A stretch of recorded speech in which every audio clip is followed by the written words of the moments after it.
الحمدللہ رب العالمین والصلاة والسلام علی سید الانبیاء والمرسلین اما بعد فاعوذ باللہ من الشیطان الرجیم بسم اللہ الرحمن الرحیم والصلاة والسلام علیک یا رسول اللہ وعلی آلک واصحابک یا حبیب اللہ والصلاة والسلام علیک یا نبی اللہ وعلی آلک واصحابک یا نور اللہ۔ پیارے پیارے اسلامی بھائیوں اور مدنی چینل کے ناظرین، ہم سب ایک بار پھر موجود ہیں اپنے بہت ہی پیارے پروگرام حدیث قدسی میں۔ ہمارے پیارے پیارے آقا صلی اللہ تعالی علیہ وآلہ وسلم نے اللہ رب العزت کے بہت ہی پیارے پیارے فرمان ذکر فرمائے، جس کی برکتیں اپنے اس پروگرام میں ہم حاصل کیا کرتے ہیں، سبق بھی سیکھا کرتے ہیں، ترغیب بھی حاصل کیا کرتے ہیں، عبادت کا ذوق اور شوق بھی اپنایا کرتے ہیں، اور اپنے عقائد کی بھی معلومات حاصل کیا کرتے ہیں۔ اور آج کا جو ہمارا ٹاپک ہے بہت ہی اہم ترین ہے۔ اس سے پہلے کہ اپنے ٹاپک پر بات کریں، آج کی حدیث قدسی سنیں، نبی کریم صلی اللہ علیہ وآلہ وسلم پر درود پاک کی فضیلت سنتے ہیں۔ اللہ کے آخری نبی صلی اللہ تعالی علیہ وآلہ وسلم نے ارشاد فرمایا، تم جہاں بھی ہو مجھ پر درود پڑھو، بے شک تمہارا درود مجھ تک پہنچتا ہے۔ صلو علی الحبیب صلی اللہ تعالی علی محمد صلی اللہ علیہ وسلم۔ پیارے پیارے اسلامی بھائیوں، آئیے آج کی حدیث قدسی سنتے ہیں، جس میں جنت کا ذکر بھی ہے اور دوزخ کا تذکرہ بھی ہے، جس میں جنت کا ذکر تھوڑے سے ڈیفرنٹ انداز پر بیان کیا گیا ہے اور دوزخ کے بارے میں بھی کچھ گفتگو کی گئی ہے۔ آئیے حدیث پاک سنتے ہیں۔ ترمذی شریف کی حدیث پاک، جب اللہ رب العزت نے جنت اور دوزخ کو پیدا کیا تو حضرت جبریل علیہ السلام کو اللہ رب العزت نے حکم دیا کہ تم جاؤ اور جا کر جنت کو دیکھو، اور جنت کے اندر اللہ تعالیٰ نے اہل جنت کے لیے جو نعمتیں تیار کی ہیں ان کو بھی دیکھو۔ جبریل علیہ السلام گئے، جنت کو دیکھا، جنت میں اللہ رب العزت نے جو اعلیٰ نعمتیں اہل جنت کے لیے بنائی ہیں ان کو بھی دیکھا۔ اللہ پاک کی بارگاہ میں حاضر ہوئے، کہنے لگے کہ یا اللہ، تو نے جنت میں تو وہ نعمتیں تیار کی ہیں کہ ان کے بارے میں جو سن لے گا وہ ضرور جنت میں داخل ہوگا۔ اس کے بعد اللہ رب العزت نے جنت کو مشکلات اور تکلیفوں کے ساتھ ڈھانپنے کا حکم دے دیا، اور پھر جبریل علیہ السلام کو دوبارہ سے فرمایا کہ جا کر اب جنت کو دیکھو۔ جب جبریل علیہ السلام گئے اور جنت کو تکلیفوں میں، مشکلات میں گھرا ہوا دیکھا تو کہنے لگے کہ یا اللہ، اب تو مجھے نہیں لگتا کہ ان تکلیفوں اور مشقتوں اور مشکلات کے ہوتے ہوئے کوئی شخص جنت میں داخل ہو سکے، مجھے تو نہیں لگتا۔ اللہ پاک نے جبریل امین کو پھر دوزخ کی طرف بھیجا اور فرمایا کہ جا کر دوزخ کو دیکھو، اور دوزخ میں نے جو عذابات تیار کیے ہیں دوزخیوں کے لیے، جا کر ان کو دیکھو۔ اب جبریل علیہ السلام گئے، وہ عذابات کو دیکھا، دوزخ کو دیکھا، اللہ پاک کی بارگاہ میں حاضر ہوئے، کہنے لگے یا اللہ، یہ دوزخ تو اتنی ہولناک ہے، اس کے عذابات اتنے شدید ہیں جو تو نے دوزخیوں کے لیے تیار کیے ہیں، مجھے نہیں لگتا کہ اس کے بارے میں جو سن بھی لے گا نا وہ دوزخ میں داخل ہو سکے۔ تو اللہ رب العزت نے اس کے بعد اس دوزخ کو نفسانی خواہشات، لذتوں کے ساتھ ڈھانپنے کا حکم دیا۔ پھر جبریل علیہ السلام کو بھیجا کہ جبریل جاؤ اور دیکھ کر آؤ۔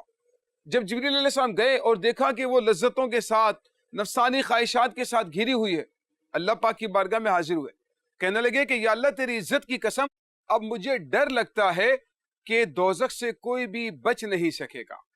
مدنی چینل کے ناظرین، اس حدیث پاک کا ہم نے خلاصہ سنا۔ اس سے پتہ چلتا ہے کہ جنت اللہ پاک کی بے شمار نعمتیں اللہ پاک نے جنت میں جنتیوں کے لیے تیار کی ہیں، اور دوزخ میں اللہ پاک نے دوزخیوں کے لیے انتہائی شدید عذابات تیار کی۔ تو یہ اللہ پاک کے قہر و غضب کا مظہر دوزخ۔ لیکن جنت کو حاصل کرنا اتنا آسان نہیں ہے، جبکہ دوزخ سے بچنا اتنا آسان نہیں ہے۔ یقیناً انسان کو اچھے اعمال بھی کرنے اور برے اعمال سے بچنا بھی ہے، اگر ہم جنت میں داخل ہونا چاہتے ہیں۔ اور اگر ہم اپنی نفسانی خواہشات کو پورا کرنے گئے، اگر ہم لذتوں میں پڑ گئے، اگر ہم دنیا کی محبت میں مبتلا ہو گئے، تو پھر ایسا نہ ہو کہ یہ نفسانی خواہشات ہمیں دوزخ کی طرف لے کر چلی جائیں اور ہمیں جنت سے دور کرتی چلی جائیں۔ کہیں ایسا نہ ہو ایک بات ہمیں ہمیشہ یاد رکھنی چاہیے، وہ یہ ہے اللہ رب العزت کی طرف سے جزا اور سزا کا سلسلہ ہے، اس میں انسان کا اپنا فائدہ ہے۔ جزا اور سزا کا مطلب یہ ہے کہ اللہ پاک جو انعامات عطا فرما رہا ہے نیک لوگوں کو اور گناہ گاروں کو جو عذاب دے رہا ہے، اس میں انسان کا اپنا فائدہ ہے۔ اگر جزا اور سزا کا کانسیپٹ نہ رہے، یعنی مرنے کے بعد حساب کتاب کا اگر انسان کے پیش نظر کوئی صورت نہ ہو، کوئی تصور ہی نہ ہو، تو پھر انسان اللہ پاک کی نافرمانیاں کرتا چلا جائے گا، معاشرے میں برائیاں بڑھ جائیں گی، گناہ بڑھ جائیں گے، اللہ پاک کی نافرمانیاں بڑھ جائیں گی، اور انسان اچھائی نہیں کرے گا، برائی کرے گا، اس لیے کہ اسے معلوم ہے کہ اس کی برائی کی کوئی سزا ہی نہیں ہے، اس کی اچھائی کی کوئی جزا ہی نہیں ہے، تو اس نے اچھائی کرنی نہیں ہے، اس نے برائی سے بچنا ہی نہیں ہے۔ لیکن جس کے پیش نظر یہ ہے کہ اگر میں نیک اعمال کروں گا، اگر میں نیکیاں کروں گا، اگر میں نمازیں ادا کروں گا، اگر میں فرائض اور واجبات کی ادائیگی کروں گا، تو اللہ پاک مجھے جنت میں نعمت عطا فرمائے گا، اور اگر میں نے اللہ پاک کی نافرمانی کی، میں نے حقوق العباد تلف کیے، فرائض و واجبات ادا نہیں کیے، غیبتیں کی، چوریاں کی، ڈکیتیاں کی، لوگوں کی دل آزاریاں کی، حقوق العباد کو ترک کیا، لوگوں کا مال دبا لیا، لوگوں کا قرضہ دبا لیا، تو مجھے یقیناً اللہ پاک کی بارگاہ میں اس کا حساب دینا ہے۔ دنیا میں کوئی میری پکڑ کر سکے یا نہ کر سکے، لیکن آخرت میں مجھے اللہ رب العزت کی بارگاہ میں اس کا حساب پیش کرنا ہے، اور اللہ پاک کا یہ فرمان اس کے پیش نظر ہوگا کہ بے شک تیرے رب کی پکڑ بہت سخت ہے۔ تو جس کے پیش نظر یہ بات ہوگی تو اللہ پاک کی نافرمانی نہیں کرے گا۔ اور جنت میں اللہ پاک نے کتنی اعلیٰ نعمتیں جنتیوں کے لیے تیار کی ہیں، نہ کسی کان نے سنا، نہ کسی آنکھ نے دیکھا، نہ کسی کی عقل یا دماغ میں اس کا خیال یا تصور آیا۔ اللہ پاک نے اتنی عظیم نعمتیں جنت میں جنتیوں کے لیے تیار کی۔ ان کے لیے جنت کے اندر بچھونے ہوں گے، ان کے لیے سایہ دار درخت ہوں گے، ان کے لیے کھانے کی انواع و اقسام کی مختلف چیزیں ہوں گی، ان کے لیے پانی کی، شہد کی، دودھ کی، شراب طہور کی نہریں ہوں گی، جس سے وہ جنتی لطف اندوز ہوں گے۔ ایک دوسرے سے ملاقات کرنے کے لیے جانا چاہیں گے تو وہ بڑی آسانی کے ساتھ تخت پر بیٹھ کر دوسرے جنتی کے پاس جائیں گے، ان سے ملاقات ہوگی، واپس اپنے گھر پر آ جائیں گے۔ بلند و بالا محلات، بلند و بالا گھر اللہ رب العزت جنتیوں کو عطا فرمائے گا۔ ایسے بالا خانے ہوں گے کہ اندر کا باہر سے اور باہر کا اندر سے نظر آ رہا ہوگا۔ حوروں کے ساتھ اللہ رب العزت جنتیوں کا نکاح فرمائے گا، اور غم نہیں ہوگا، پریشانی نہیں ہوگی، ٹینشن نہیں ہوگی، گندگی نہیں ہوگی، نیند نہیں ہے، تھکن نہیں ہوگی، اکتاہٹ نہیں ہوگی، عبادت کرنا ضروری نہیں ہوگا، فرض نہیں ہوگا۔ اور بڑی بات یہ ہے کہ انسان کو جب ایک بار جنت میں داخل کر دیا جائے گا، پھر کبھی بھی اس کو جنت سے نکالا نہیں جائے گا، اور اللہ پاک کی نعمتیں بڑھتی چلی جائیں گی، بڑھتی چلی جائیں گی، بڑھتی چلی جائیں گی۔ اور سب سے بڑا انعام جو اللہ پاک جنتی کو عطا فرمائے گا وہ یہ ہے کہ اللہ رب العزت ان لوگوں کو بلا حجاب، بغیر کسی پردے کے اپنا دیدار عطا فرمائے گا۔ مدنی چینل کے ناظرین، یہ ہے جنتیوں پر اللہ رب العزت کا انعام۔ اللہ رب العزت ان کو اپنے دیدار سے جب نوازے گا تو وہ ہمیشہ اس کی کیفیت، اس کے سرور، اس کے لطف میں مگن ہوں گے، اور جب اپنے گھروں کو لوٹیں گے اللہ پاک ان کے حسن میں اضافہ کر دے گا، اللہ پاک ان کی خوبصورتی میں اضافہ فرما دے گا۔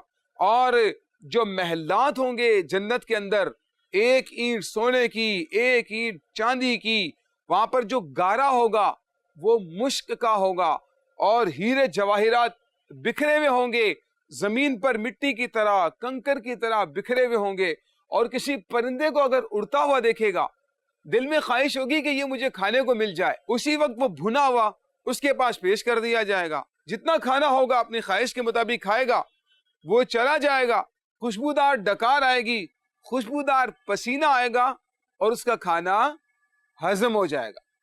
گندگی کا کوئی نام و نشان نہیں ہوگا. یہاں انسان کو جو طبعی حاجات پوری کرنے کے لیے اذیت کا سامنا کرنا پڑتا ہے، جنت میں ایسی کوئی چیز نہیں ہے. اللہ رب العزت نے بڑا پاکیزہ ماحول جنت میں رکھا ہے، دھوپ نہیں، گرمی نہیں، اور جو اس کے برخلاف جو دوزخ ہے وہ اللہ تعالیٰ کے غضب اور قہر کا مظہر ہے. اور قرآن کریم میں مدنی چینل کے ناظرین اللہ پاک کیا ارشاد فرماتا ہے؟ اللہ پاک ارشاد فرماتا ہے فَمَنْ زُحْزِحَ عَنِ النَّارِ وَأُدْخِلَ الْجَنَّةَ فَقَدْ فَازَ. فرمایا جو دوزخ سے بچا کر جنت میں داخل کر دیا گیا وہ کامیاب ہو گیا. تو جو شخص دوزخ سے بچ کر جنت میں داخل ہو جائے حقیقی کامیابی اسی کے لیے ہے. لیکن جو لوگ یہ کہتے ہیں کہ مرنے کے بعد دیکھا جائے گا، انتہائی بڑی نادانی کی بات ہے، بہت بڑی نادانی کی بات ہے. مدنی چینل کے ناظرین، مرنے کے بعد دیکھا جانا اتنا آسان نہیں ہے. مرنے کے بعد اللہ تعالیٰ کا جو عذاب ہے وہ برداشت کرنا انسان کے بس میں ہی نہیں ہے. بلکہ یہ جو دنیا کی آگ ہے نا، روایتوں میں آتا ہے دنیا کی جو آگ ہے جس میں ہم تھوڑی دیر کے لیے جس کے اوپر بھی ہاتھ نہیں رکھ سکتے، یہ دوزخ کی آگ سے پناہ مانگتی ہے. تو اللہ پاک کی نافرمانی پر اپنے آپ کو کبھی بھی پیش نہ کریں. اور ایک بزرگ کا قول جو آج کی حدیث قدسی ہم نے آپ کے سامنے بیان کی ہے، اس کے مطابق ایک بزرگ کا قول سناتا ہوں، وہ انشاءاللہ ہمیں بڑا کام آئے گا. ہو سکے تو اس کو لکھ لیں کہیں پر، اپنے موبائل میں لگا دیں، اسٹیٹس پہ لگا دیں، وال پیپر پر لگا دیں، بار بار دیکھتے رہیں. بزرگ کا وہ قول ہمیں زندگی بھر کام آئے گا. وہ بزرگ پتہ کیا فرماتے ہیں؟ وہ بزرگ فرماتے ہیں کہ لذت کے لیے گناہ مت کرو، کیونکہ لذت جاتی رہے گی لیکن گناہ باقی رہے گا. انسان لذت کی وجہ سے گناہ تو کرتا ہے لیکن وہ گناہوں سے دوزخ میں لے کر جا رہا ہے. لذت ختم ہو جائے گی لیکن گناہ باقی رہے گا. اور آپ نے سنا ہے کہ دوزخ جو ہے وہ لذتوں میں، نفسانی خواہشات میں گھری ہوئی ہے. پھر فرماتے ہیں کہ مشقت کے خوف سے نیکی کو ترک مت کرو، کیونکہ مشقت جاتی رہے گی لیکن نیکی باقی رہے گی. جنت میں جانا ہے تو تکلیفوں سے گزرنا پڑے گا، جنت میں جانا ہے تو مشقت سے گزرنا پڑے گا، جنت میں جانا ہے تو مشکلات سے گزرنا پڑے گا. اس کے بعد ہی جنت میں داخلہ نصیب ہو سکتا ہے.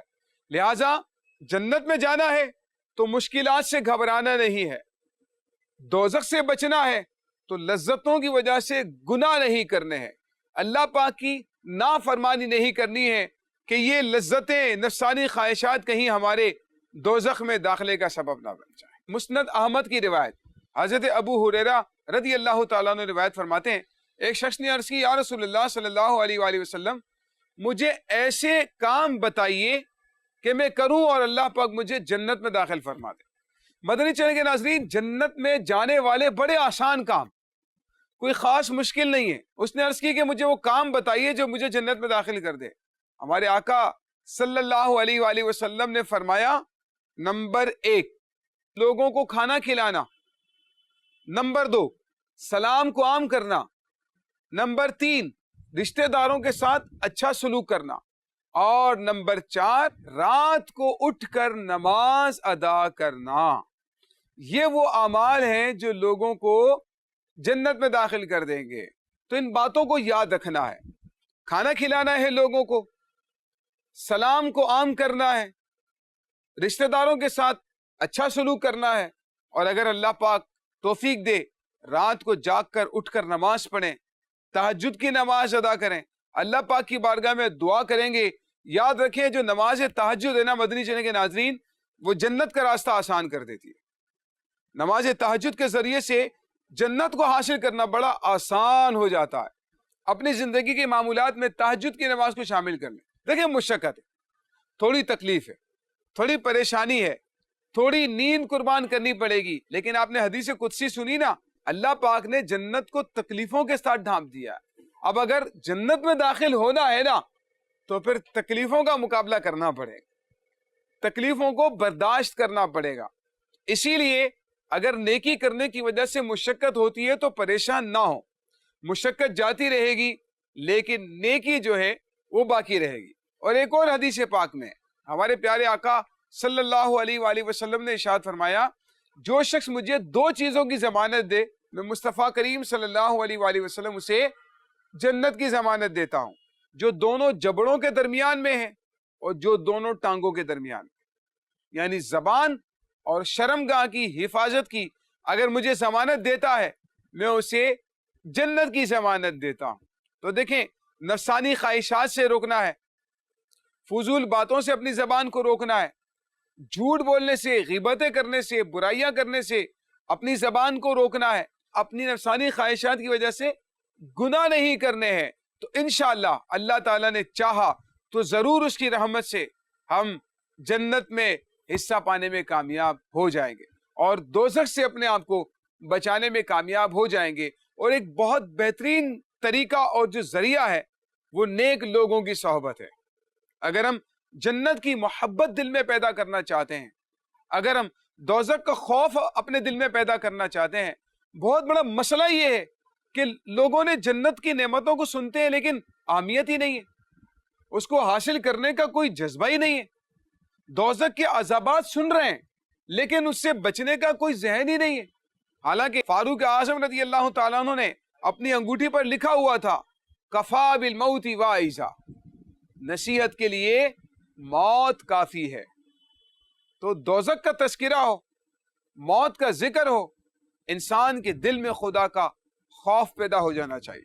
ہمارے بزرگان دین جب دوزخ کے عذاب پر مشتمل آیات سنا کرتے تھے، رونا شروع کر دیتے، صحابہ کرام علیہم رضوان رونا شروع کر دیتے تھے، زاروں قطار روتے روتے بے ہوش ہو جایا کرتے تھے بعضوں کا، دوزخ سے اتنا خوف ان کو آیا کرتا تھا۔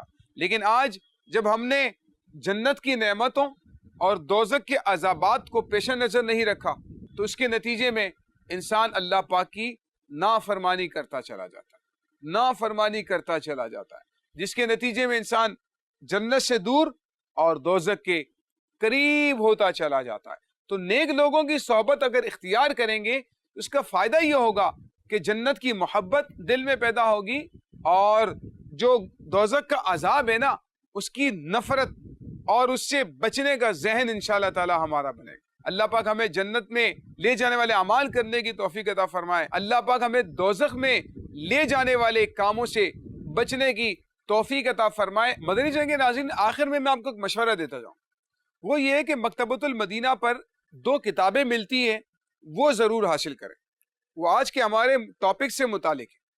نمبر 1، جنت میں لے جانے والے اعمال، بہت ساری حدیثوں کا مجموعہ، جنت میں لے جانے والے اعمال۔